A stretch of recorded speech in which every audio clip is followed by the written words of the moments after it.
तर आज तर मामा फुल सिरियसपणाने काम करत होता. तर नमस्कार मित्रांनो, जय महाराष्ट्र. परत एकदा स्वागत आहे आपल्या ब्लॉगमध्ये. पण काही पर्सनल कारणामुळे 3-4 दिवस आपण ब्लॉग टाकला नव्हता, ते नंतर कधी सांगा. सकाळच्या वेळेस आपल्याला ॲक्सिडेंट बघायला भेटला होता. रिक्षावाला मध्ये होता म्हणून क्लिप काढायला भेटलीच नाही. मग काय, हे जवानी है दीवानी और सुनो मेरी कहाणी, ऑटोवर मेरी राणी की.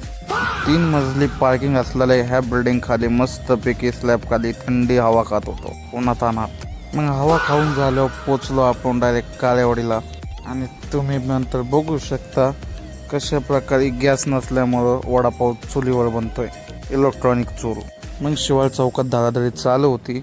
सुमडीमध्ये राईटने डायरेक्ट गाडी काढून मी झालो लांपास. मग तुम्ही बघू शकता आमच्या इथली कलाकारी.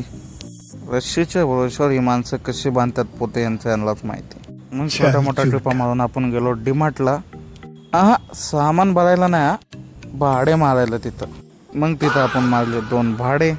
शेवटचं भाडं सोडलं डिस्काउंटिंगला आणि निघालो आपलं टोनो घरी. त्यासाठी एवढंच भेटूया.